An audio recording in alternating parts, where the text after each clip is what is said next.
Exposición del Salmo 44. Traducción, Miguel F. Lanero, O.S.A. y Enrique Aguiarte Bendímez, OAR1. V.1. Con la misma alegría con que he cantado con vosotros este salmo, así os suplico que conmigo lo meditéis atentamente. Porque se trata del canto de una boda santa, de un esposo y una esposa, de un rey y de su pueblo, del Salvador y de los que se han de salvar. Quien acude a la boda con vestido nupcial, buscando no su propia gloria, sino la del esposo, no solamente pone atención de buen grado, como suele ser propio de quienes desean asistir a un espectáculo, y no de exhibirse, sino que también le ordena a su corazón que no esté ocioso en esa situación, sino que sea fructífero, germinando, naciendo, creciendo, perfeccionándose, aportando algo. Conviene que nosotros seamos hijos de Coré, a quienes se canta este salmo, como reza el título. Porque estos eran unos hombres, y no obstante, todo título de las divinas letras algo insinúan para los que son capaces de entender, y no solo requiere ser oído, sino alguien que penetre su sentido. Indagamos cuál puede ser el alcance de la palabra hebrea Coré. Y como todas las palabras expresadas en la escritura tienen una interpretación, lo que se nos transmite del significado de los hijos de Coré equivale a hijos de Calvo. Y no os cause risa este nombre, no vayamos a caer en un sentido pueril de la palabra, como leemos de los niños en el libro de los Reyes, que insultaban al santo profeta Eliseo, gritándole por detrás, sube, calvo. Sube, calvo. Tal es así que aquellos niños neciamente locuaces, que maldecían para su perdición, fueron devorados por unas fieras, que salieron del bosque 1. Así está escrito, y ya dijimos dónde. Quienes lo recuerdan que lo tengan presente, quienes no, que lo lean, y si no lo han leído, que lo crean. No nos debe sorprender lo que tal hecho significó para el futuro. En aquellos niños se significó a los hombres necios, que ignoran el sentido de las cosas. El apóstol no nos quiere a nosotros así, cuando dice, no seáis niños en la mente 2. Pero dado que el Señor nos ha invitado a imitar a los niños, aquella vez que, tomando un niño consigo, dijo, el que no se haga como este niño, no entrará en el reino de los cielos 3, también allí el apóstol, donde rechaza la mente pueril, invita prudentemente a imitar a los niños, diciendo, no seáis niños en la mente, sino sed niños en la malicia, para que seáis perfectos en la mente 4. El que se complace en imitar a un niño, que no lo haga en la ignorancia, sino en la inocencia. Los niños aquellos insultaban al santo de Dios por ignorancia, tachándole de calvo, y gritando tras él, calvo, calvo. Y sucedió que fueron devorados por las fieras. Simbolizaron a los hombres, que con la misma mente pueril, se mofaban de un cierto calvo. Se trata del que fue crucificado en el Calvario. Estos fueron algo así como víctimas de las fieras, o sea, de los demonios, del diablo y sus ángeles, que obran los hijos de la incredulidad. Se portaron como verdaderos niños, que, de pie ante el sagrado leño, meneaban la cabeza y decían, si es el Hijo de Dios, que baje de la cruz 5. Nosotros somos sus hijos, ya que somos hijos del esposo. Y para nosotros se puso a este salmo la inscripción, cuyo título dice, para los hijos de Coré, por las cosas que serán cambiadas. 2. ¿Cómo explicaré el sentido de por las cosas que serán cambiadas? ¿Qué voy a decir? ¿Qué diré sobre ello? Esto lo conoce todo el que se ha cambiado. Quien oiga, por las cosas que serán cambiadas, debe mirar qué era antes y qué es ahora. Y ante todo que se fijen cómo el mundo ha cambiado. Antaño adoraba a los ídolos, hoy adora a Dios. Antaño era siervo de las cosas que hacía, ahora lo es de aquel por quien ha sido hecho. Hay que ver cuándo se dijeron estas palabras, por las cosas que serán cambiadas. Los paganos que aún quedan están asombrados de todo lo que ha cambiado, y los que se niegan a cambiar, ven rebosantes las iglesias, y desiertos los templos paganos. Aquí ven celebraciones, allí soledad. Se admiran del cambio, que lean cómo fue pronosticado, presten oído al que lo prometió, y crean al que lo ha cumplido. Pero también cada uno de nosotros, hermanos, está cambiando del hombre viejo al nuevo, de ser infiel, se hace creyente, de ladrón se hace un donante generoso, de adúltero casto, y de malhechor, se vuelve benefactor.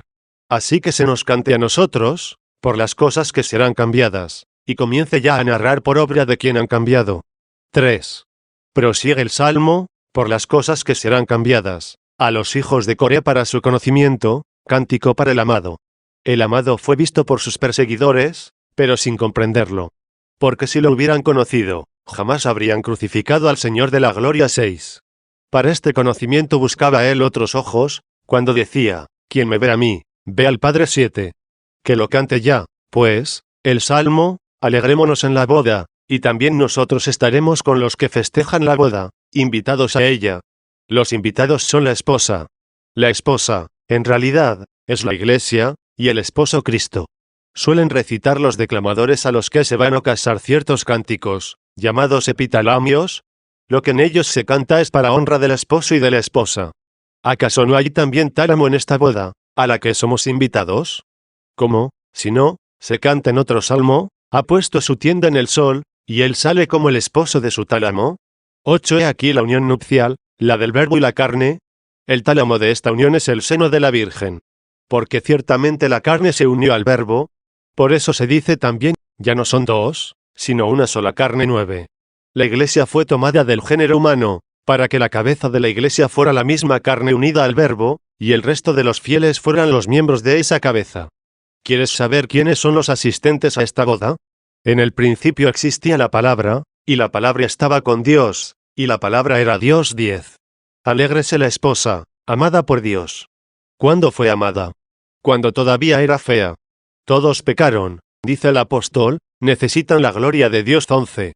Y también, Cristo murió por los impíos. 12. Fue amada cuando era fea, para que no se quedara fea. En realidad no fue amada por ser fea, puesto que la fealdad no es amada, si la amara, se la conservaría. Pero le arrancó la fealdad, y le creó la belleza. ¿A quién vino, y a quién creó? Que él mismo nos lo diga con palabras proféticas. Que venga el esposo en persona, y salga a nuestro encuentro. Y si en él encontrásemos algo de fealdad, no lo amemos. Sin embargo, él se ha encontrado con muchas fealdades, y nos ha amado. Nosotros no lo amemos si en él encontramos alguna fealdad.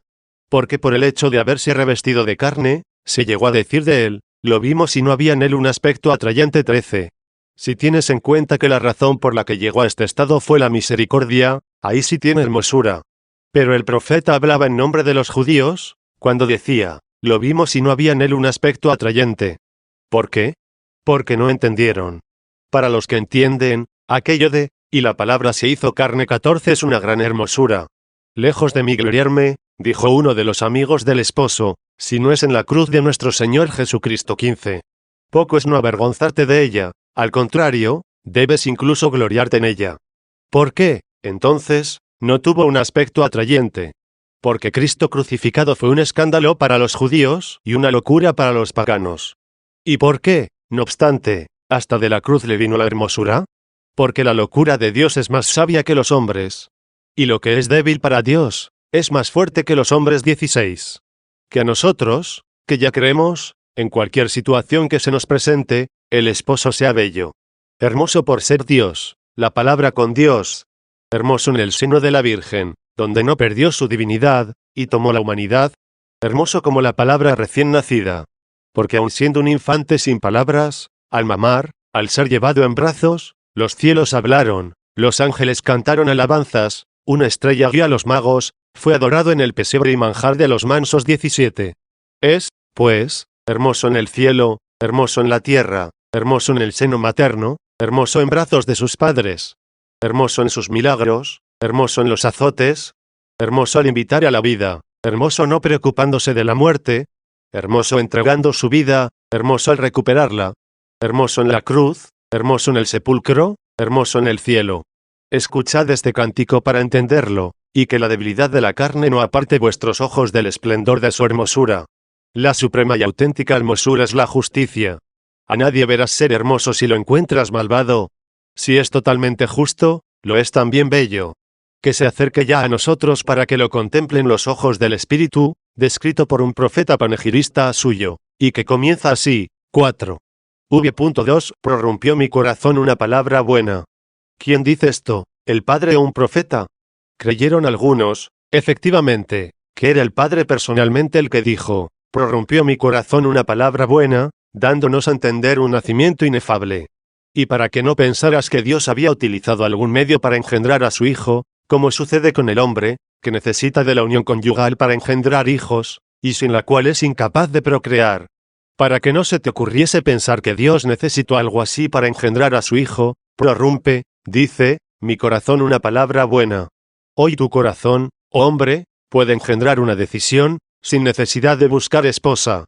Por esa decisión, nacida de tu corazón, construyes algo, y esa construcción, antes de ser una realidad, está en tu pensamiento, y ya está lo que harás en el proyecto por el que lo vas a realizar, y alabas ya el edificio, que aún no existe, y lo haces no en lo que se ve, sino en el proyecto que tienes en tu mente, y nadie puede alabar ese proyecto tuyo, si no se lo describes o lo ve ya hecho.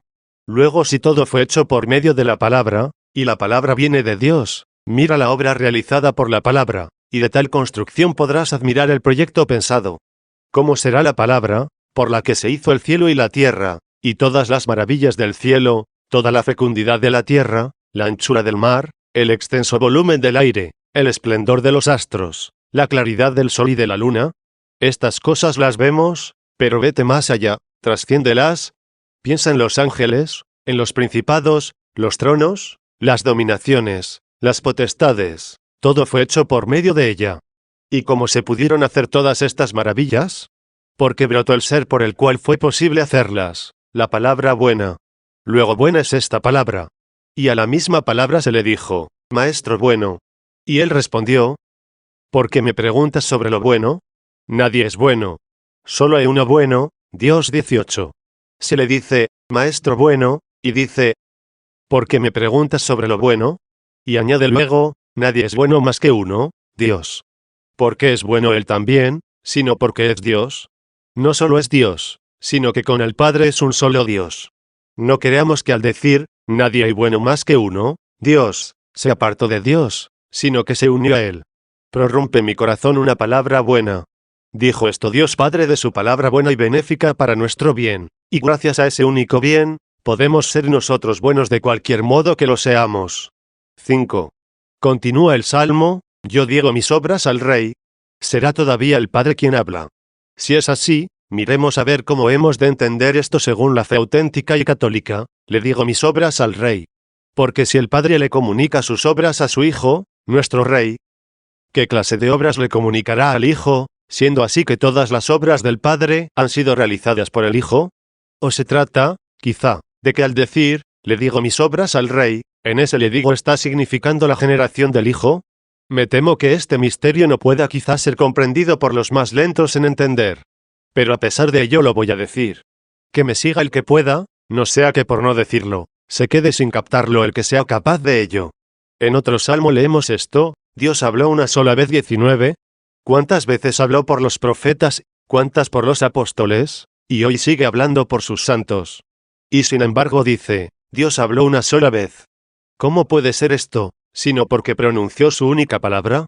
Ahora bien, así como en la frase prorrumpe mi corazón una palabra buena, hemos entendido la generación del Hijo, así también me parece a mí que se trata de una repetición en la frase siguiente, es decir, que se trataría de una repetición cuando dice, yo digo. Porque, ¿qué es digo? Que pronuncia una palabra. ¿Y cómo pronuncia Dios una palabra? Sino de su corazón, de su intimidad. ¿Tú no hablas más que expresando lo que hay en tu corazón? Tu palabra que suena y desaparece, no sale de otra fuente. Y te admiras de que Dios también hable así. Solo que el hablar de Dios es eterno. Tú, por ejemplo, hablas ahora, y antes estabas callado. O también puede ser que ahora no digas ninguna palabra todavía, pero cuando te empiezas a expresar, rompes de alguna manera el silencio, engendrando palabras que antes no existían. ¿No es así como Dios engendra su palabra? Su hablar no tiene principio, y tampoco tiene fin. Y sin embargo dice una sola palabra. Que diga una más, si es que la que pronunció hubiera ya pasado. Pero el que habla permanece, así como lo que dice también permanece, y lo que se dice es una sola vez y no tiene final. Eso mismo que se dijo de una sola vez, se dijo sin principio, y no dos veces, ya que en Dios lo dicho una sola vez no desaparece. Esto es, pues, prorrumpe mi corazón una palabra buena, que es como decir, yo digo mis obras al Rey. ¿Por qué se dice, yo digo mis obras? Porque las obras todas de Dios están en su misma palabra. Porque todo lo que Dios iba a realizar en la creación, ya estaba en su palabra, y no estarían las cosas, si no estuviera en la palabra. Es lo mismo que tú no estarías en la construcción de la obra, si ella no estuviera en tu planificación interior. Por eso se dice en el Evangelio, lo que se hizo en ella, era vida. 20. Lo que se hizo tenía existencia, pero en la palabra. Es más, todas las obras de Dios allí estaban, aunque había obras que todavía no existían, pero existía la palabra, y esta palabra era Dios, estaba con Dios y era el Hijo de Dios, que con el Padre era un solo Dios. Yo digo mis obras al Rey. Que el que entiende la palabra, oiga al que habla, que vea cómo está con el Padre la eterna palabra, en la que también están todas las realidades futuras, y del cual no se han apartado las que ya han sucedido. Estas son las obras de Dios que están en la palabra, y están como en su palabra, como en su unigénito, como en la palabra de Dios. 6. ¿Y cómo sigue? Mi lengua es pluma de escribano, que escribe velozmente. ¿Qué hay de semejante, hermanos? ¿En qué se parece la lengua de Dios a una pluma de escribano? ¿En qué se parece la roca a Cristo? 21. ¿Qué semejanza hay entre un cordero y el Salvador? 22. ¿Se parecen en algo el león con la fortaleza del unigénito? 23. Y sin embargo estas comparaciones han sido expresadas. Es más, si no se hubieran expresado, no habríamos conocido de algún modo lo invisible por medio de estas cosas visibles. No aceptemos como parecida la humildad de esta pluma con la divina excelencia, pero tampoco la despreciemos. Mi pregunta, entonces, es: ¿por qué se expresó diciendo que su lengua era una ágil pluma de escribano? En todo caso, por muy veloz que se deslice la pluma de un escriba, no se puede comparar con aquella velocidad de la que canta otro salmo, su palabra corre a toda velocidad. 24. No obstante, a mí me parece, dentro de lo que la humana inteligencia puede alcanzar, que sí se puede aplicar a la persona del Padre este dicho, mi lengua es pluma de escribano. Porque la lengua dice, suena y pasa. Lo que se escribe, permanece. Cuando Dios pronuncia la palabra, esa palabra no suena y pasa. Es una palabra que una vez dicha, permanece. De ahí que Dios prefirió compararla con la escritura más bien que con los sonidos. Luego, lo que añade, que escribe velozmente, le da un impulso a la mente para que entienda, pero que no se quede perezosa contemplando a los copistas de antigüedades, o mirando a cualesquiera escribanos veloces. Si se fija en estos, ahí se quedó. Piense velozmente la palabra velozmente, y vea por qué se dijo velozmente. La velocidad de Dios es tal, que nada se le iguala. En la escritura se va poniendo letra por letra, sílaba por sílaba, palabra por palabra. No se pasa a lo siguiente sin que quede escrito lo anterior. Pero nada hay más veloz que donde las palabras no son muchas, y nada se ha omitido, puesto que en una sola están todas. 7. V.3. He aquí que una vez proferida aquella palabra, eterna, coeterna desde la eternidad, viene como esposo. Eres el más bello por encima de los hijos de los hombres. Sí, por encima de los hijos hombres. ¿Y por qué por encima de los ángeles? ¿Qué quiere decir, por encima de los hijos de los hombres, sino que es hombre? Y para que no vayas a creer que el hombre Cristo es un nombre cualquiera, dice, eres el más bello por encima de los hijos de los hombres. Hombre también, pero el primero de los hombres. Un hombre entre los hombres, pero por encima de ellos. Tomado de entre los hombres, sí, pero el primero de los hombres. En tus labios se derrama la gracia. La ley fue dada por Moisés. La gracia y la verdad se establecieron por Jesucristo. 25. En tus labios se derrama la gracia.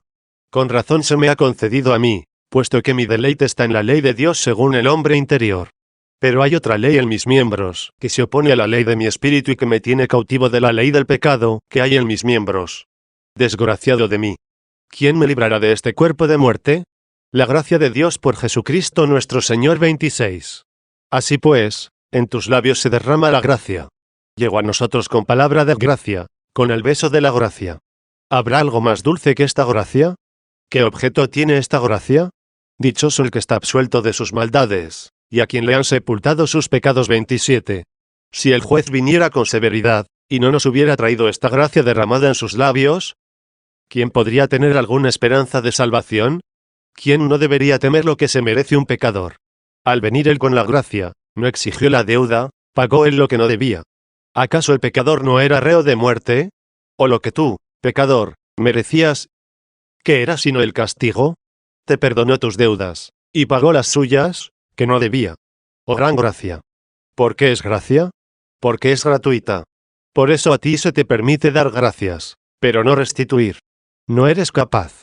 Se preguntaba el salmista cómo retribuir, y dice, ¿cómo restituiré al Señor todos los beneficios que me ha otorgado? Y como encontrando alguna recompensa, dijo, Tomaré el cáliz de la salvación, e invocaré el nombre del Señor. 28. ¿Es así como le retribuyes, tomando el cáliz de la salvación, e invocando el nombre del Señor? ¿Quién te dio este cáliz salvador? Se quedó en la acción de gracias, ya que no pudo hacer la retribución. Mira a ver si puedes encontrar algo que dar al Señor, que no lo hayas recibido de Él. Entonces podrás devolverle algo gratuito.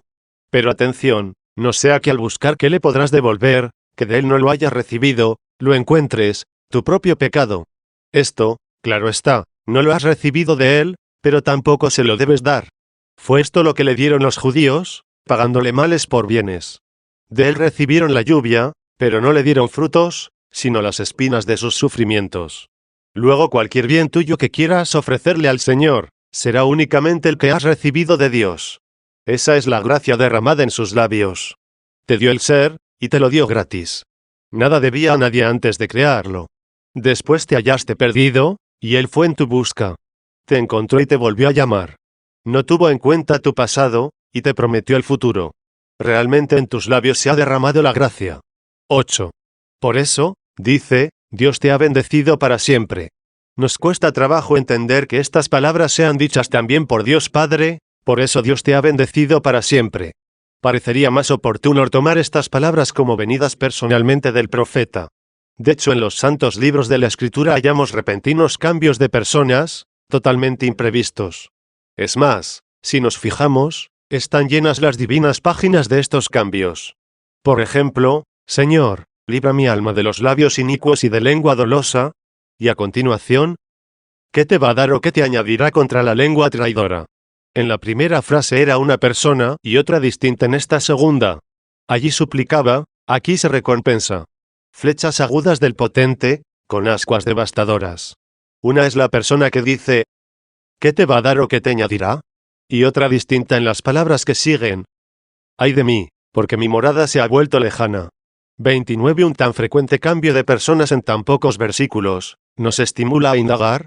¿No se nos indica el momento del cambio? No se dice, esto lo dice el hombre, esto lo dice Dios. Las mismas palabras nos dan a entender que pertenece al hombre y que a Dios. Por ejemplo, es el hombre quien dice, prorrumpe mi corazón una palabra buena, yo digo mis obras al rey. ¿Lo dice un hombre? ¿Lo decía el que escribió el Salmo? Pero lo decía en la persona de Dios. Después también lo dice en la suya propia, por eso Dios te ha bendecido para siempre. Dios había dicho, en tus labios se derrama la gracia, dirigiéndose a aquel a quien había hecho el más bello por encima de los hijos de los hombres, hombre también él, presentado como Dios por encima de todo, como coeterno por el Eterno. El profeta se llenó de un gozo inefable, y mirando lo que Dios Padre había revelado al hombre sobre su Hijo, pudo decir todo esto en la persona de Dios. Así que dice, por eso Dios te ha bendecido para siempre. ¿Por qué? Por la gracia. ¿Y esa gracia? ¿A dónde conduce? Al reino de los cielos. El primer testamento había prometido la tierra. Sí, una fue la promesa para los que estaban bajo la ley, y otra para los que estaban bajo la gracia, a los judíos, que estaban bajo la ley, la tierra de los cananeos, y el reino de los cielos a los cristianos, que están bajo la gracia. De ahí que el reino, la tierra aquella, que les pertenecía a los que estaban bajo la ley, eso pasó. En cambio el reino de los cielos, propio de los que están bajo la gracia, ese no pasa. Por eso dice aquí, Dios te ha bendecido, no temporalmente, sino para siempre. 9. No han faltado quienes todas estas anteriores palabras han preferido tomarlas como de la persona del profeta, y la expresión, prorrumpe mi corazón una palabra buena, entenderlas como dichas por el profeta, que recita un himno. De hecho, quien recita a Dios un himno, le brota del corazón una palabra buena, así como a quien blasfema contra Dios, le brota de su corazón una palabra mala. Entonces lo que sigue, yo le digo mis obras al rey, intentaría significar que la obra u ocupación más sublime para el hombre, no sería sino alabar a Dios. Él desea agradarte con su belleza, y a ti te corresponde alabarlo con acción de gracias. Si tus obras no fueran alabanza de Dios, estás comenzando a amarte a ti mismo, y formarás parte de aquellos de quienes dice el apóstol, habrá hombres amantes de sí mismos. 30. No te complazcas en ti mismo. Que tu complacencia esté en quien te creó. Sentirás desagrado en aquello que tú mismo has creado en ti. Que tu quehacer sea la alabanza a Dios, que brote de tu corazón una buena palabra. Di, pues, tus obras al rey, puesto que obra suya es el que se lo puedas decir, y él mismo te ha regalado todo lo que tú le has de ofrecer. Devuélvele lo que es suyo, no vayas a irte lejos, una vez recibido tu patrimonio, y derrocharlo sin control con meretrices, y termines apacentando cerdos. Ya recordáis este episodio del Evangelio. Pero también se aplica a nosotros aquello de, estaba muerto y ha vuelto a la vida. Se había perdido y ha sido encontrado. 31. 10. Mi lengua es pluma de escribano, que escribe velozmente. No han faltado quienes han entendido estas palabras, como dichas por el profeta al ir escribiendo, y que comparaba su lengua a la pluma de un escribano. Las palabras escribe velozmente querría referirlas para significar que estaba escribiendo algo que muy pronto iba a suceder, es decir, que escribir velozmente se ha de entender que es referir cosas que llegarán pronto, algo que no ha de tardar en suceder. Dios no tardó, de hecho, en mostrar a Cristo. Como se tiene la sensación de haber sucedido rápidamente, aquello que se sabe ya ha sucedido. Haz memoria de las generaciones anteriores a ti, te parecerá que Adán fue creado ayer. Con esa sensación leemos los hechos sucedidos desde el principio mismo, por eso sucedieron velozmente. Veloz vendrá el día del juicio, anticípate a su velocidad. Él vendrá veloz, y tú procura cambiar más velozmente. Se presentará el rostro del juez, pero mira lo que dice el profeta, anticipémonos en su presencia confesando. 32. En tus labios se derrama la gracia, por eso tu Dios te bendice para siempre. 11. V.4. Cíñete tu espada en torno al muslo, oh poderosísimo. Tu espada. ¿Qué es, sino tu palabra? Con esa espada batió a sus enemigos, con esa espada separó al hijo del padre, a la hija de la madre, a la nuera de la suegra. Leemos en el Evangelio, no he venido a traer la paz, sino la espada. Y también, estarán en una misma casa 5 divididos entre sí, 2 contra 3, y 3 contra 2, es decir, el hijo contra el padre, la hija contra la madre, la nuera contra suegra. 33. ¿Qué espada causó esta división, sino la que Cristo trajo? Así es, hermanos, incluso esto lo hemos realizado cada día. ¿Le apetece, por ejemplo, a un joven servir a Dios, pero no está de acuerdo su padre? Ya están divididos entre sí. El uno le promete una herencia terrena, y el otro lo que quiere es la celestial. Este le promete una cosa, pero el otro elige otra. Que no piense el padre que se le hace una injuria. Es únicamente Dios lo preferido a él. Y sin embargo litiga con su hijo, que quiere servir a Dios. Pero es más fuerte la espada espiritual que separa, que la naturaleza carnal que une. Esto ocurre también entre hija y madre, y mucho más entre nuera y suegra. Hay veces que en una misma casa conviven suegra y nuera, siendo una hereje y la otra católica. Y allí donde esta espada ha entrado fuertemente, no temo el rebautismo. ¿Podrá estar dividida la hija contra la madre, y no lo podrá la nuera contra su suegra? 12. Esto sucede también a la humanidad en general, el hijo está dividido contra su padre. Fuimos en algún tiempo hijos del diablo. Lo mismo se dice todavía de los infieles, vosotros tenéis por padre el diablo. 34. Y toda nuestra infidelidad. ¿De qué padre proviene, sino del diablo? No es que él nos haya creado, sino que nosotros le imitamos. Ya veis cómo ahora hay división entre un hijo y su padre. Vino aquella espada, renuncia al diablo. Ha encontrado otro padre, otra madre. Aquel, ofreciéndose a ser imitado, generaba la destrucción. En cambio, el padre y la madre que hemos encontrado, engendran para la vida eterna. El hijo está en contra del padre. La hija está en contra de su madre. La gente del pueblo judío que creyó, quedó distanciada de la sinagoga. La nuera quedó dividida contra su suegra. El pueblo venido de los gentiles lo llamamos nuera, ya que Cristo es el esposo, hijo de la sinagoga. ¿De dónde nació el Hijo de Dios según la carne? De aquella sinagoga. Y aquel que abandonó padre y madre, y se unió a su esposa, para formar los dos una sola carne. 35, no es una invención mía, sino que lo atestigua el apóstol diciendo, gran misterio es este, pero yo lo refiero a Cristo y a la Iglesia. 36. Porque él abandonó en cierto modo al Padre, no completamente, como separándose de él, sino para tomar la carne humana. ¿Cómo lo abandonó? Porque teniendo la forma de Dios, no consideró una rapiña ser igual a Dios, sino que se anonadó a sí mismo tomando la forma de siervo. 37. ¿Y cómo hizo para dejar la madre? Dejando al pueblo judío, aquella sinagoga, aferrada a los ritos antiguos. A esta semejanza podemos referir aquellas palabras. ¿Quién es mi madre, y quiénes son mis hermanos? 38. Él, efectivamente, enseñaba hacia adentro, y ellos permanecían fuera. Fijaos si ahora los judíos no siguen lo mismo. Cristo enseña en la iglesia, y ellos permanecen fuera. ¿Y la suegra quién es? La madre del esposo. Sí, la madre del esposo, nuestro Señor Jesucristo, es la sinagoga. Por lo tanto, su nuera la iglesia, que viene de los gentiles, no admitió la circuncisión carnal, está en disenso con su suegra. Cíñete la espada. Del poder de esta espada venimos hablando, al hacer estos comentarios. 13. Cíñete tu espada, tu palabra, en torno al muslo, oh poderosísimo, teniendo la espada en torno al muslo. ¿Qué significa en torno al muslo? La carne. De ahí que se dijo, no faltará un príncipe de Judá, ni jefe de su muslo. 39. Y el mismo Abraham, a quien se le había prometido una descendencia, en la cual serían benditas todas las naciones, cuando mandó a su siervo a elegir y traerle esposa a su hijo, del cual procedería aquella descendencia en la que serían bendecidas todas las naciones, teniendo una fe segura de que en aquel humilde germen se escondía un gran nombre, es decir, el Hijo de Dios, que nacería de los hijos de los hombres por la descendencia de Abraham. No le hizo jurar a su siervo personalmente de esta manera. Pon, le dijo, tu mano bajo mi muslo, y así jura 40. Como diciéndole, pon tu mano en el altar o en el Evangelio, o en el profeta o sobre algo santo. Pon tu mano bajo mi muslo, le dice, teniendo plena confianza, y sin pensar en nada torpe, sino comprendiendo la verdad. Por eso, cíñete tu espada, en torno al muslo, oh poderosísimo. Poderosísimo también en torno al muslo, puesto que lo que es débil para Dios, es lo más fuerte de los hombres. 41.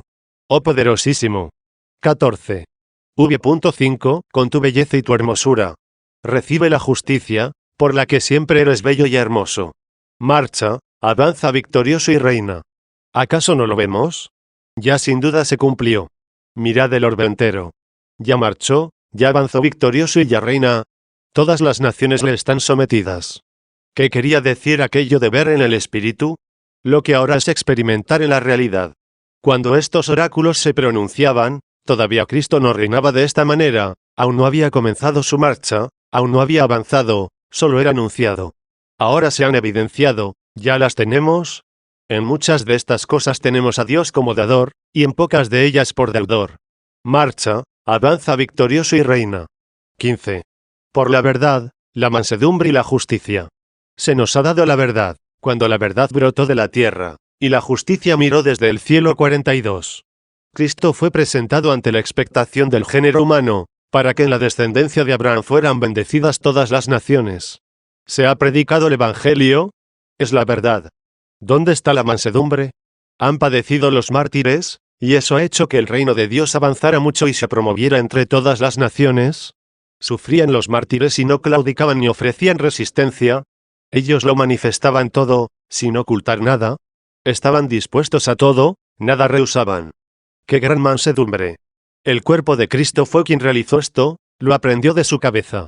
Él fue el primero en ser llevado como oveja al matadero, y como cordero ante el esquilador no abrió la boca. 43. Hasta tal punto llegó su mansedumbre, que colgado en la cruz dijo, Padre, perdónalos, porque no saben lo que hacen. 44. ¿Y lo de la justicia? Vendrá también a juzgar y dar a cada uno según sus obras. 45.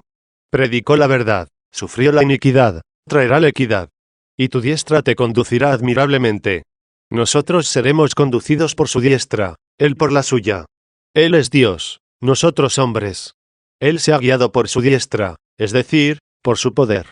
El poder del Padre lo tiene también Jesucristo, la inmortalidad del Padre también Él la posee, y la fuerza también.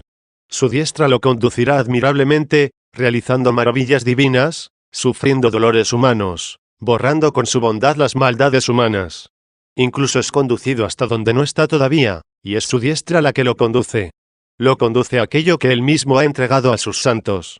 Tu diestra te conducirá admirablemente. 16. V.6. Tus flechas agudas del Potentísimo. Son tus palabras, que traspasan el corazón y excitan al amor. De ahí lo del cantar de los cantares, estoy herida de amor. 46. Dice estar herida de amor, es decir, dice que está amando, que se abrasa y suspira por el esposo, es que recibió la flecha de la palabra. Tus flechas agudas del Potentísimo. Atraviesan con eficacia, agudas del Potentísimo. Los pueblos caen bajo de ti. ¿Quién es? los que han sido heridos y han caído. Vemos pueblos sometidos a Cristo, pero no caídos. Dice cómo caen, en el corazón. Donde se levantaban contra Cristo, allí caían ante Cristo. Blasfemaba Saulo contra Cristo, ¿se había erguido? De pronto suplica a Cristo, cae y se postra. Murió un enemigo de Cristo para que viva un discípulo de Cristo. La flecha vino del cielo, fue herido en el corazón Saulo, no Pablo, todavía Saulo, todavía erguido, no postrado. Recibió la flecha y le hirió en el corazón. Y no por postrarse rostro en tierra fue cuando cayó, sino cuando dijo, Señor, ¿qué me mandas hacer? 47 Cuando ibas a apresar a los cristianos y conducirlos al castigo, fue entonces cuando le dijiste a Cristo, ¿qué me mandas hacer? Oh potentísima flecha aguda, que, recibida por Saulo, cayó para convertirse en Pablo. Lo que pasó con él, eso mismo les pasa a los pueblos. Mirad las naciones, y ved cómo están sometidas a Cristo. Luego, los pueblos caen bajo de ti, en el corazón de los enemigos del rey. Esto es, en el corazón de tus enemigos. A él mismo lo llama rey, y como tal lo reconoce. Los pueblos caen bajo de ti, en el corazón de los enemigos del rey.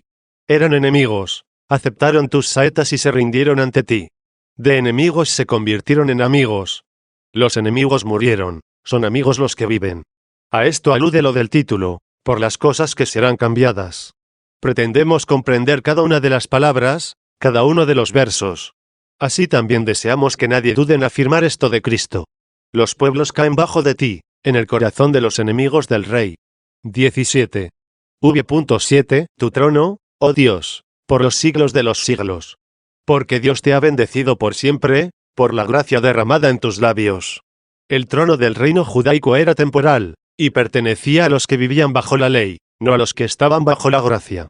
Vino él para liberar a los sumisos a la ley, y establecerlos bajo la gracia. Su trono, por los siglos de los siglos. ¿Por qué? Porque el primer trono fue temporal. ¿De dónde viene el que ahora el trono sea para siempre? Porque es de Dios. Tu trono, oh Dios, por los siglos de los siglos. Oh divinidad eterna. Dios no podría tener un trono temporal. Tu trono, oh Dios, por los siglos de los siglos. Cetro de rectitud es el cetro de tu reino. El cetro que rige a los hombres es un cetro de rectitud. Andaban torcidos, extraviados, querían gobernarse por sí mismos, se amaban a sí mismos, y se complacían en su mala conducta. No sometían a Dios su voluntad, sino que pretendían torcer el querer de Dios hacia sus caprichos. El pecador y el injusto muchas veces se enojan con Dios porque no llueve, y no quieren que Dios se enoje por sus deslices. Por este motivo se reúnen casi a diario los hombres para altercar contra Dios. Esto debió hacerlo, aquello no lo hizo bien. Es decir, que tú sí sabes lo que hay que hacer. Y él no. El torcido eres tú. Él es el recto. ¿Cuándo podrás acoplar lo torcido a lo recto? No, no se pueden alinear. Es como si en un pavimento llano pones un madero torcido. No se acopla, no se adhiere, no se adapta al pavimento. Este está allanado totalmente, y el madero es curvo, no se puede adaptar a lo llano. La voluntad de Dios es llana, y la tuya está encorvada. Y a ti te parece desigual la de Dios, porque no puedes adaptarla a la tuya. Acomódate tú a su voluntad, no pretendas torcerla a tu medida. Como no puedes, en vano lo intentas, la de Dios siempre será recta. ¿Quieres unirte a la suya? Corrígete. Será su cetro el que te rige, cetro de rectitud. La misma palabra rey viene de regir. No rige el que no corrige. Y precisamente nuestro rey es el rey de los que rigen. Así como el sacerdote lo es porque nos santifica, así también el rey lo es porque nos rige. Pero, ¿qué dice en otro pasaje? Con el santo tú serás santo, con el inocente serás inocente, con el íntegro serás íntegro, y con el perverso serás perverso. 48. No porque Dios sea perverso, sino porque los perversos tienen por perverso a Dios. ¿Te agrada el bien? Dios es bueno. ¿Te desagrada? Es como si Dios fuera un depravado. Para ti Dios está torcido, y es tu torcedura la que esto origina. Su rectitud permanece siempre. Escucha lo que dice otro salmo. Qué bueno es el Dios de Israel para los rectos de corazón. 49:18. V.8 Cetro de rectitud es el cetro de tu reino. Amaste la justicia y odiaste la iniquidad. Fíjate en el cetro de rectitud, amaste la justicia y odiaste la iniquidad.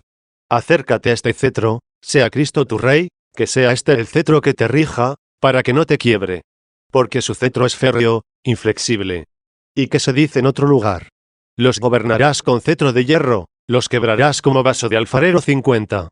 A unos los gobierna, a otros los quiebra, gobierna a los espirituales, y quiebra a los carnales. Acércate, por tanto, a este cetro. ¿Por qué le tienes miedo? Aquí tienes el cetro completo, amaste la justicia y odiaste la iniquidad. ¿Por qué temes? Claro, puede ser que hayas sido malo, y al oír que tu rey odia la maldad, tienes miedo. Pero hay una solución. ¿Qué es lo que él odia? La maldad. ¿Acaso te odia a ti? Pero en ti hay maldad. Dios la odia, ódiala también tú, y así los dos odiaréis lo mismo. Serás amigo de Dios si odias lo mismo que él odia. Y también amarás lo que él ama. Que te desagrada en ti mismo tu propia maldad, y te complazcas en su criatura. El hombre, ciertamente, es malo. He pronunciado dos palabras. Sí, dos palabras, hombre y malo.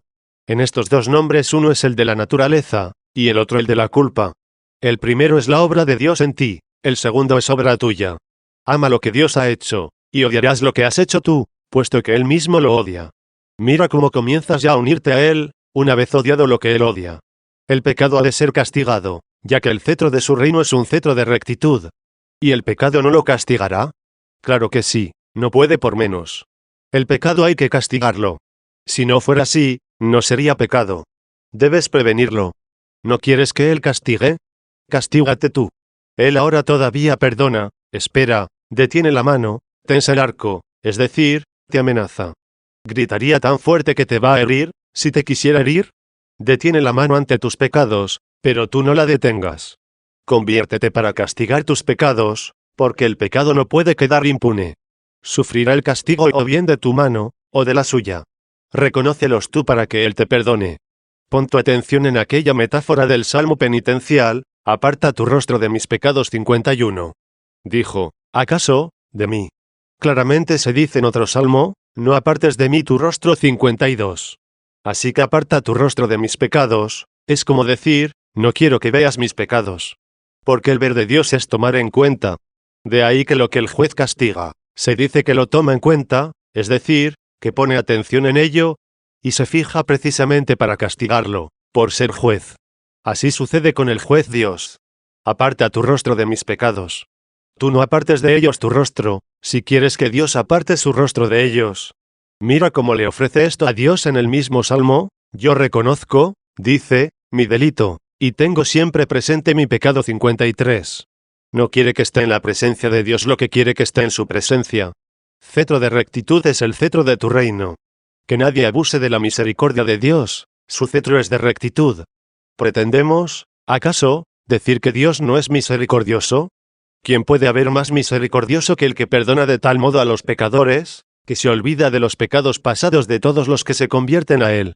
Ámalo así, misericordioso, pero queriendo permanecer en la verdad, porque su misericordia no puede despojarle de la justicia, como tampoco la justicia restarle misericordia. Entre tanto, mientras Él espera, tú no des largas, puesto que es cetro de rectitud el cetro de su reino. 19. Has amado la justicia y odiado la iniquidad. Por eso a ti, Dios, tu Dios, te ha ungido. Te ungió para que amases la justicia y odiases la iniquidad. Mira cómo lo dice, por eso a ti, Dios, tu Dios, te ha ungido. O tú, Dios. Te ha ungido el Dios tuyo. Dios, ungido por Dios. En latín da la impresión de estar repetido el término en el mismo caso. En griego, en cambio, hay una clara distinción, ya que uno es el nominado y el otro el que lo nombra, te ha ungido a ti, Dios. O tú, Dios, te ha ungido tu Dios. Como si dijera, por eso a ti, oh Dios, te ha ungido tu Dios. Aceptadlo así, entendedlo así, y es así como está con toda evidencia en griego. Entonces, ¿quién es el Dios ungido por Dios? Que nos lo aclaren los judíos. Estas escrituras las tenemos en común. Dios es ungido por Dios. Al oír el ungido, debes entender Cristo. Efectivamente, Cristo se deriva de crisma. Este nombre con el que llamamos a Cristo, es el nombre de la unción. En ningún otro lado se ungían a los reyes y a los sacerdotes, más que en aquel reino donde se profetizaba y ungía a Cristo, y de donde vendría el nombre de Cristo. En ningún otro lugar, en ninguna nación, en ningún reino, fue, pues, Dios ungido por Dios. ¿Con qué aceite, sino el espiritual? En efecto, el óleo visible está como signo, el invisible como misterio, y el espiritual es algo íntimo. Dios fue ungido para nosotros, y para nosotros fue enviado, y el mismo Dios, para ser ungido era hombre, pero lo era de modo que era también Dios. Era Dios de tal forma, que no rehusó el ser hombre, verdadero Dios. En nada había falacia, en nada había falsedad, en todo momento fue veraz, en todo momento fue la verdad. Un Dios, pues, que era hombre, y Dios fue ungido porque era hombre, Dios, y así llegó a ser el Cristo. 20. Esto estaba simbolizado en la piedra que Jacob puso bajo su cabeza para dormir. 54. Jacob había puesto una piedra bajo su cabeza, y mientras dormía con la cabeza recostada sobre la piedra, vio los cielos abiertos. Una escalinata bajaba del cielo a la tierra, y ángeles que subían y bajaban. Después de esta visión, se despertó, ungió la piedra y se fue. En aquella piedra él veía a Cristo, y por eso le ungió. Ya veis desde cuándo se predica a Cristo. ¿Qué alcance tiene la unción de aquella piedra, sobre todo en los patriarcas, que adoraban a un solo Dios? Esto sucedió como algo simbólico, y él se fue. No ungió la piedra y luego volvía siempre allí para adorar, y ofrecer sacrificios. Quedó expresado un misterio, no incoado un sacrilegio. Pero mirad la piedra que rechazaron los arquitectos, se ha convertido en piedra angular. 55. Y como la cabeza del varón es Cristo. 56, por eso la piedra estaba a la cabeza. Fijaos bien en este gran misterio, la piedra es Cristo. La piedra viva, nos dice Pedro, rechazada por los hombres, pero elegida por Dios. 57. Está la piedra a la cabecera, porque la cabeza del varón es Cristo. Y la piedra fue ungida, porque el vocablo Cristo se deriva de crisma. Se ven unas escalinatas, por revelación de Cristo, desde la tierra al cielo, o del cielo a la tierra, con ángeles que subían y bajaban. 58. Veremos mejor el significado de todo esto, cuando tratemos el testimonio evangélico dado por el mismo Señor. ¿Os dais cuenta de que Jacob e Israel son la misma persona?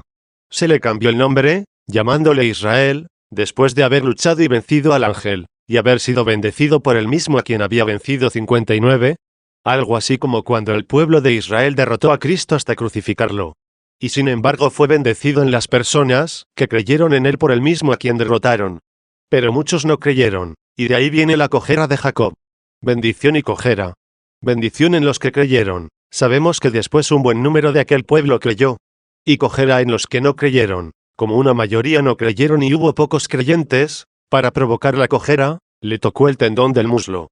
¿Qué significado tiene el tendón del muslo? La multitud de su descendencia. Fijaos ahora en aquellas escalinatas, cuando vio el Señor a Natanael, como nos narra el Evangelio, le dijo, «He ahí un verdadero israelita, en quien no hay engaño». 60. Así se dice también del mismo Jacob, y Jacob habitaba en su casa con honradez. 61. Y el Señor, al ver a Natanael, hombre sin engaño, perteneciente a esa raza y a ese pueblo, he ahí, dice, un verdadero israelita en quien no hay engaño. Le llamó israelita sin doblez pensando en Jacob. Y Natanael le respondió, ¿de qué me conoces? Y el Señor, te vi cuando estabas bajo la higuera, es decir, cuando estabas en aquel pueblo, sometido a la ley, que lo mantenía bajo una sombra carnal, fue allí donde te vi. ¿Qué quiere decir que te vi allí? Que fue allí donde me compadecí de ti. Y él, recordando que ciertamente estaba bajo una higuera, se admiró, pues pensaba que nadie lo había visto en aquel lugar, y exclamó diciendo, «Tú eres el Hijo de Dios, tú eres el Rey de Israel». ¿Quién es el que dice esto? El que oyó que era un verdadero israelita, y que en él no había doblez. Y siguió el Señor, por haberte dicho, te vi bajo la higuera, ¿has creído? Has de ver cosas mayores. Está hablando con Jacob, el que se había puesto una piedra bajo su cabeza. Has de ver cosas mayores que estas. ¿Cuáles? Sí, mayores porque ya la piedra está colocada bajo la cabeza. Os aseguro que veréis el cielo abierto, y a los ángeles de Dios subir y bajar sobre el Hijo del Hombre. 62. Que asciendan y desciendan los ángeles de Dios por aquellas escalinatas. Que suceda esto en la iglesia. Los ángeles de Dios son los mensajeros de la verdad, que suban y contemplen, en el principio existía la palabra, y la palabra estaba con Dios, y la palabra era Dios. 63. Y que luego desciendan, y vean que la palabra se hizo carne, y habitó entre nosotros. 64. Que suban para admirar a los grandes, y bajen luego para alimentar a los pequeños. Mira cómo sube Pablo, si he salido fuera de mí, se debe a Dios. Y mira ahora cómo baja, si estoy en mis cabales, es por vosotros 65. Míralo ascender, hablamos de la sabiduría entre los perfectos. Y míralo descender, os di a beber leche, y no alimento sólido 66. ¿Es esto lo que sucede en la iglesia? Suben y bajan los mensajeros de Dios sobre el Hijo del Hombre, porque el Hijo del Hombre está arriba y hacia él suben con el corazón, es decir, suben a su cabeza. Y el Hijo del Hombre está también abajo, es decir, su cuerpo. Sus miembros están aquí, y arriba a la cabeza. Se sube a la cabeza, se baja a los miembros. Cristo allá y Cristo aquí. Porque si estuviera solo allí y no aquí, ¿cómo podría haber pronunciado aquella frase, Saulo, Saulo, ¿por qué me persigues? 67 Porque en el cielo, ¿quién lo perturbaba? Nadie, ni los judíos, ni Saulo, ni el mismo diablo tentador. Nadie en el cielo lo molestaba, pero dada la unidad del cuerpo humano, grita la lengua cuando es pisado el pie. 21. Has amado la justicia y odiado la iniquidad. Por eso a ti, Dios, tu Dios, te ha ungido. Hemos hablado de Dios ungido, es decir, de Cristo. No se ha podido expresar con más claridad el nombre de Cristo, que cuando se habla de Dios, ungido. Así como se dice, eres el más bello por encima de los hijos de los hombres, así también, has sido ungido con aceite de júbilo sobre tus compañeros. ¿Quiénes son sus compañeros? Los hijos de los hombres. Porque también el mismo Hijo del Hombre se ha hecho compañero de ellos, participando de su mortalidad, para hacerlos partícipes de su inmortalidad. 22. V.9. A mirra, aloe y canela huelen tus vestidos. Olores perfumados salen de tu vestimenta. Sus vestidos son sus santos, sus elegidos, toda su iglesia, la cual exhibe él como un vestido sin mancha ni arruga 68. La mancha quedó lavada con su sangre, y para suprimir las arrugas se tendió en la cruz.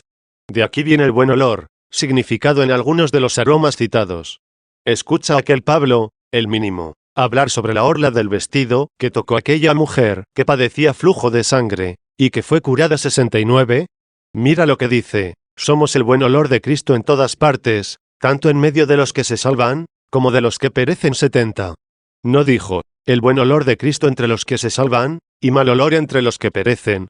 Sino, en lo que a nosotros concierne, somos buen olor en medio de los que se salvan, y también de los que perecen. El que un hombre se salve por el buen olor, no es improbable ni increíble. Perecer, en cambio, alguien por el buen olor. ¿Cómo se puede explicar? Sí, es una verdad, y muy fuerte. Y aunque no se pueda entender, así es. Y para que veáis que es difícil de comprender, dijo a continuación, ¿y quién es apto para esto? ¿Quién va a entender que los hombres mueran por el buen olor? Pero voy a decir algo, hermanos. ¿Ya veis cómo Pablo predicaba el Evangelio? Muchos sabía que amaban a aquel predicador del Evangelio, y muchos le tenían envidia. Los que lo amaban se salvaban por el buen olor. Los que lo envidiaban, por el buen olor perecían. No había, pues, un mal olor para los que perecían, sino un olor bueno. Precisamente lo envidiaban más porque en él sobresalía una gracia extraordinaria. Nadie envidia a un miserable. Le llenaba de gloria la predicación de la palabra de Dios, y el vivir según la regla de aquel cetro de rectitud. Lo amaban quienes en él amaban a Cristo, quienes iban en pos del buen olor.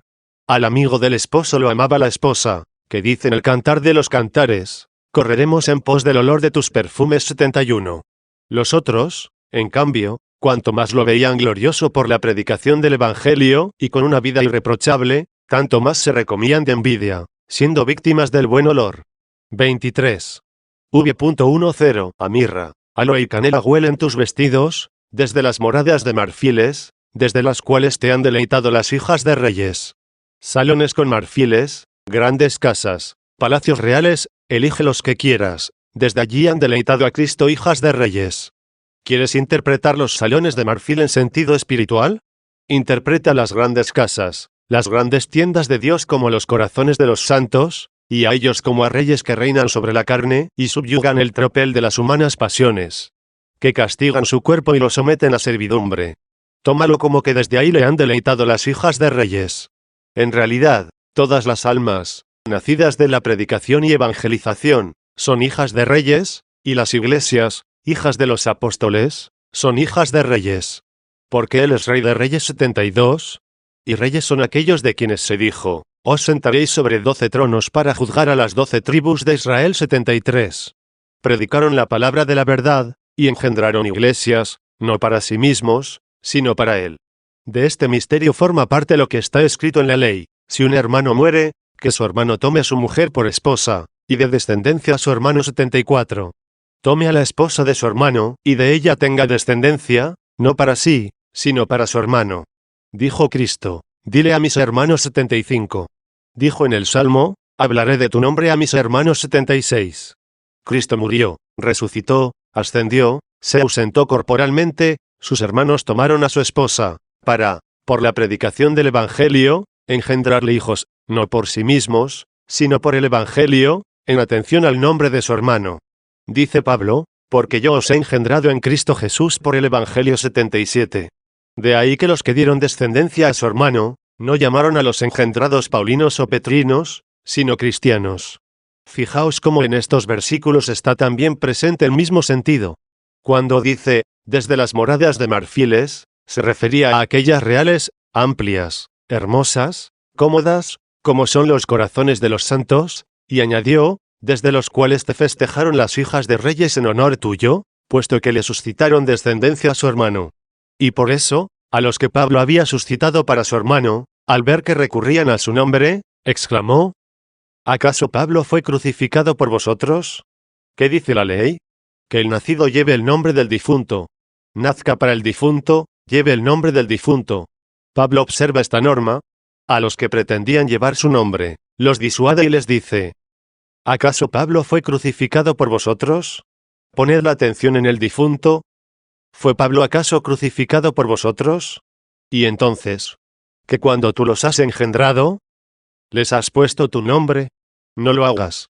Así dice, ¿habéis sido bautizados en nombre de Pablo? 78. Te festejaron las hijas de reyes en honor tuyo. Retened, conservadlo en tu honor. Esto es tener la vestidura nupcial, buscar su honor y su gloria. Entended en las hijas de reyes, las ciudades que creyeron en Cristo, y que fueron fundadas por reyes, y también, desde las moradas de marfiles, por los ricos, los soberbios, los engreídos. Hijas de reyes te festejaron en tu honor, porque no fueron buscando el honor de sus padres, sino el tuyo. Que se me muestre a mí en Roma el templo de Rómulo con tanto honor, como el que yo en ella muestro en memoria de Pedro. ¿Quién es honrado en Pedro, sino aquel que murió por nosotros? Nosotros somos cristianos, no petrinos. Y si hemos nacido por obra del hermano del difunto, sin embargo llevamos el nombre del difunto. Por el uno nacimos, pero nacimos para el otro. Y así Roma, Cartago, y tantas otras ciudades son hijas de reyes. Y han festejado a su rey en honor suyo.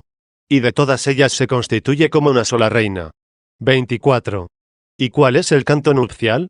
Mira cómo se acerca también la esposa entre cantos llenos de alegría. El esposo era el que venía, se lo describía a él, en él estaba fija toda nuestra atención. Que se presente también la esposa. De pie a tu derecha está la reina. Quien esté a su izquierda no es reina. A la izquierda estará aquella a quien se diga, vete al fuego eterno. A la derecha estarán aquellos a quienes se les diga, venid, benditos de mi Padre, recibid el reino preparado para vosotros desde el principio del mundo. 79. De pie a tu derecha está la reina, con vestido de oro, cubierto de variedad. ¿Qué vestido es el de esta reina? Es precioso y variado. Los misterios de la doctrina se expresan en todas las varias lenguas. Unos en la lengua africana, otros en lengua siria, otros en griego, otros en hebreo, y así sucesivamente. Las diversas lenguas forman la variedad del vestido de esta reina. Y así como la variedad en el vestido se armoniza en la unidad, así también todas estas lenguas llevan a una misma fe. En el vestido hay variedad, pero no rotura. Ved que orientamos la diversidad de lenguas y la variedad en el vestido a la unidad. ¿Dónde está el oro en esta variedad? Es la sabiduría misma. Sea cualquiera la variedad de lenguas, se predica un mismo oro, no un oro distinto, sino la variedad del oro único. Así, pues, la misma sabiduría, la misma doctrina, la misma disciplina la predican todas las lenguas. Variedad en las lenguas, oro en las sentencias. 25. V.11. El profeta canta a esta reina, lo hace de buen grado, y a cada uno de nosotros, si hemos conocido dónde estamos, y nos esforzamos en pertenecer a aquel cuerpo, y continuamos unidos a los miembros de Cristo. Entonces se dirige a nosotros diciendo, escucha, hija, y mira. Le habla a ella como si él fuera uno de los padres, puesto que son hijas de reyes, y aunque hable un profeta, o un apóstol como a una hija, de hecho llamamos padres nuestros a los profetas, a los apóstoles. Si nosotros los llamamos padres, ellos nos tratan como a hijos, y la única voz paterna se dirige a la única hija, escucha, hija, y mira. Primero escucha, y después mira. Porque vino a nosotros por el Evangelio, y se nos predicó lo que aún no vemos, y oyendo hemos creído, y creyendo lo veremos. Como dice el mismo esposo por boca de un profeta, un pueblo desconocido fue mi servidor, con oído atento me obedeció 80. ¿Qué significa, con oído atento? Que no vio. Vieron los judíos y lo crucificaron. Los gentiles no vieron y creyeron. Que venga la reina de entre los gentiles, con su vestido de oro y cubierta de variedad, salga de los gentiles y venga rodeada de todas las lenguas, con la unidad de la sabiduría. Dígasele, escucha, hija, y mira. Si no oyes, no verás. Oye para que purifiques el corazón por la fe, como dice el apóstol en los Hechos, purificando sus corazones por la fe 81. Para esto, pues, oímos lo que hemos de creer antes de ver. Así, creyendo purifiquemos el corazón, y por tanto podremos llegar a ver. Escucha para creer, purifica el corazón por la fe. Y cuando tenga el corazón limpio, ¿qué veré? Dichosos los limpios de corazón, porque ellos verán a Dios 82. Escucha, hija, y mira. Inclina tu oído. Escuchar es poco, debes escuchar con humildad, inclina tu oído. Olvida tu pueblo y la casa paterna. Había un cierto pueblo y una casa paterna, en la que tú has nacido, el pueblo de Babilonia, que tiene como rey al diablo. De cualquier procedencia que llegaran los gentiles, su padre era el diablo, pero renunciaron al diablo como padre. Olvida tu pueblo y la casa paterna. Él te engendró fea, al hacerte pecadora, este otro, que justifica a la impía, te ha regenerado y hecho bella. Olvida tu pueblo y la casa paterna. 26. V.12 Porque el rey ha deseado tu belleza. ¿De qué belleza, sino de la que él mismo le dio? Ha deseado la belleza. ¿La belleza de quién? De la pecadora, de la inicua, de la impía, como lo era con su padre el diablo, y con su pueblo. No, sino de aquella de quien se dice. ¿Quién es esta que asciende blanqueada? 83 Antes no estaba blanca, pero después ya estaba de blanco. Porque aunque vuestros pecados sean como la púrpura, los volveré blancos como la nieve. 84. El rey ha deseado tu belleza. ¿Qué rey es este? Porque él es el Señor tu Dios. Mira bien si no debes abandonar a aquel padre tuyo, y aquel tu pueblo, y venir a este rey, Dios tuyo, es tu Dios, es tu rey. Sí, tu rey, y además es tu esposo. Te casas con el rey Dios, embellecida por él, engalanada por él, redimida por él y por él sanada. Todo lo que tienes para complacerle, de él lo has recibido. 27. V.13 Y lo adorarán las hijas de Tiro con regalos. Al mismo rey, tu Dios adorarán las hijas de Tiro con regalos. Hijas de Tiro, hijas de los gentiles, se toma la parte por el todo. Tiro, limítrofe con la tierra donde se pronunciaba esta profecía, significaba a todos los gentiles que habían de creer en Cristo. De allí era la cananea, que en principio fue llamada perro. Y para que veáis que era de allí, así nos dice el Evangelio, se retiró Jesús al país de Tiro y Sidón, y una mujer cananea, de aquella región le salió al encuentro y se puso a gritarle, etc. Lo que allí se nos describe. La que en principio era un perro, por la procedencia de su padre y de su pueblo, gritando y acercándose a este rey, se convirtió en hermosa al creer en él. ¿Y qué fue lo que mereció oír? Mujer, qué grande es tu fe. 85 El rey ha deseado tu belleza.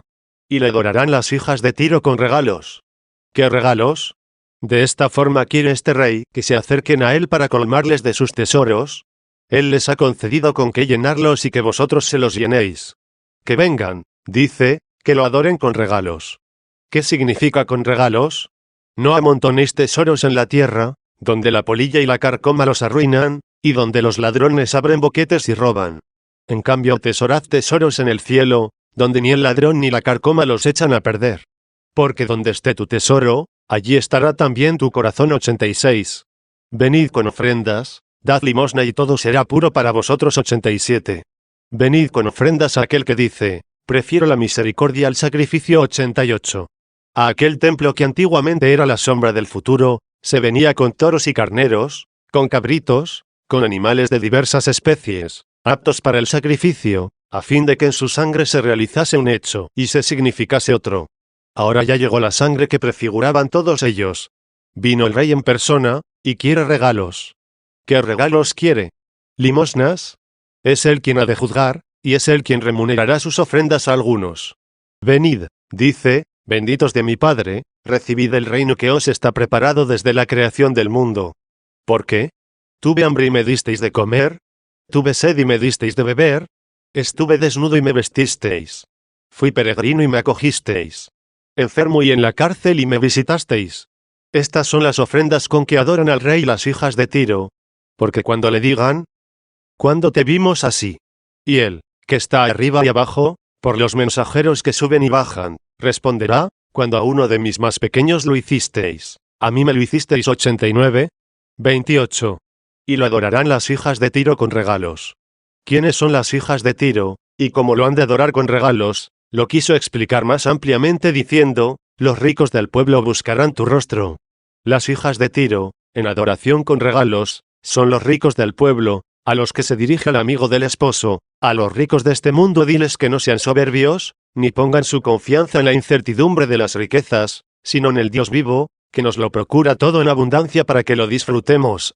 Que sean ricos en buenas obras, que den de buena gana y que hagan a los demás partícipes de sus bienes. Que adoren con regalos, y que no por esto van a perder. Que coloquen sus bienes donde siempre los van a encontrar. Que atesoren para sí un capital sólido para el futuro, y así conseguirán la vida verdadera. 90. Adorando con regalos, buscarán tu rostro. Ellos ya concurran a la iglesia y allí depositan sus limosnas.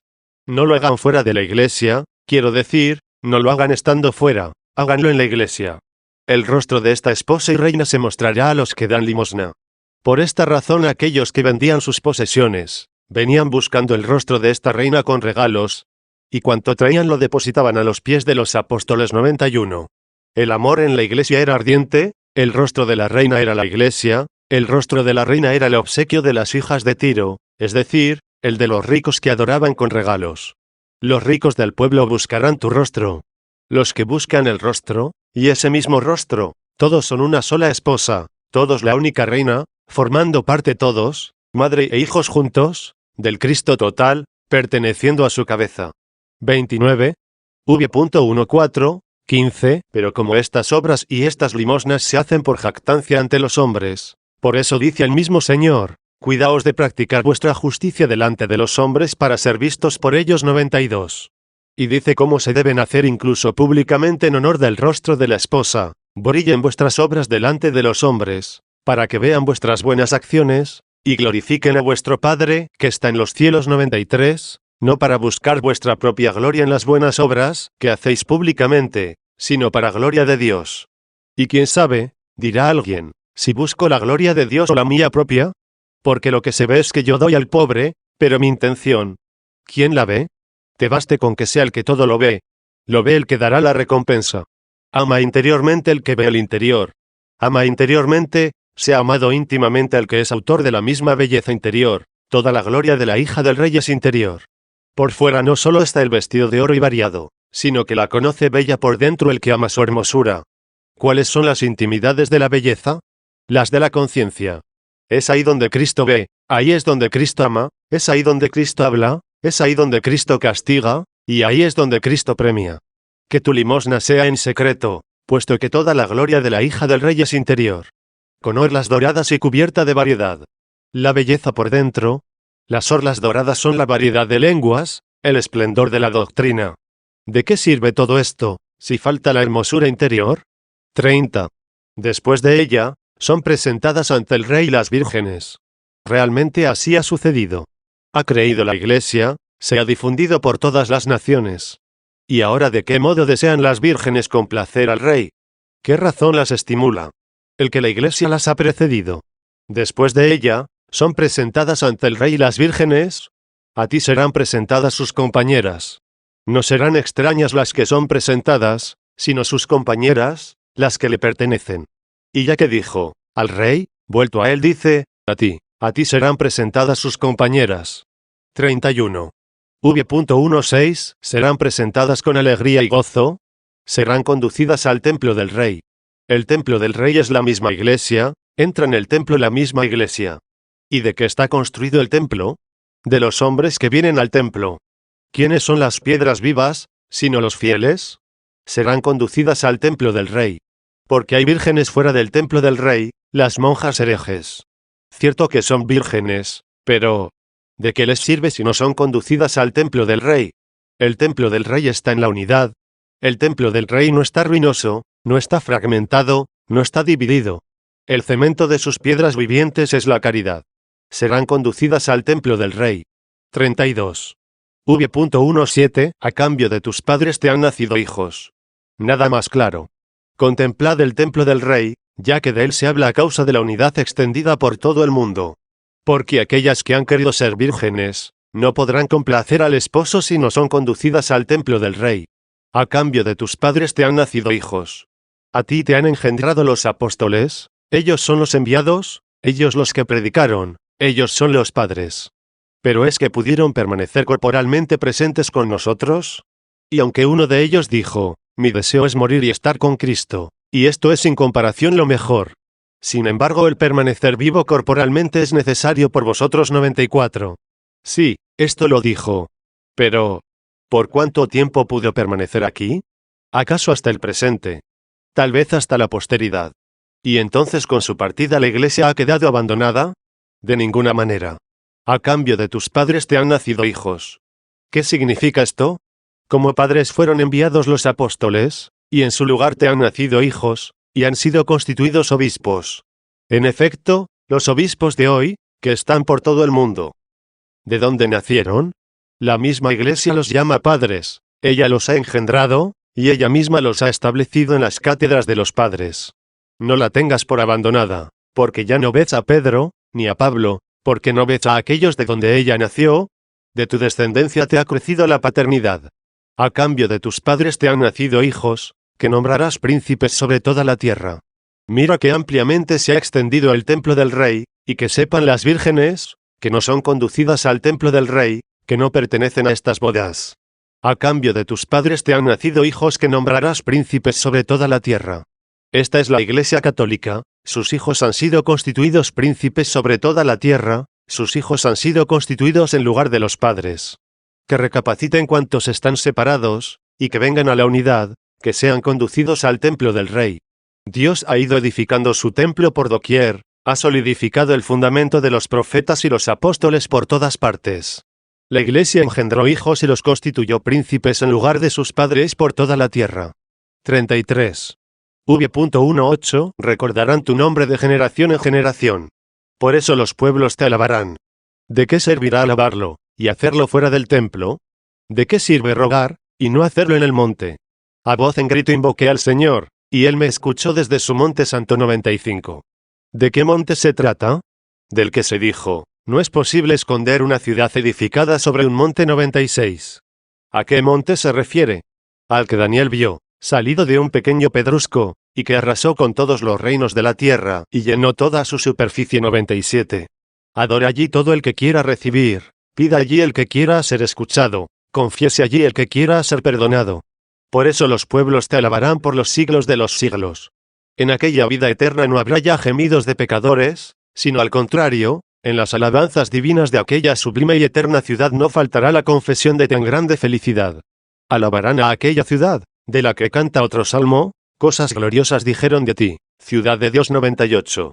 A la esposa misma de Cristo, a la reina hija de reyes, a la esposa del rey, porque sus príncipes hacen memoria de su nombre de generación en generación, es decir, mientras pase este mundo, integrado por muchas generaciones, que llevan adelante el celo por conservar la caridad, para que cuando se vea liberada de este siglo, reine con Dios por toda la eternidad.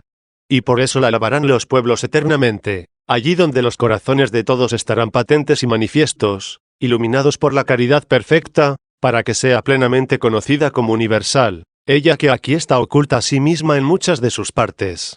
Por eso nos amonesta el apóstol a no juzgar nada antes de tiempo, hasta que venga el Señor e ilumine los secretos ocultos en tinieblas, y ponga al descubierto los pensamientos del corazón, y reciba cada uno el elogio de Dios. 99. La ciudad santa recibirá en cierto modo su propia alabanza de sí misma, cuando los pueblos que la componen, la alaben a ella eternamente. Ya no tendrá ninguna parte oculta, al no tener nada que ocultar de sus miembros.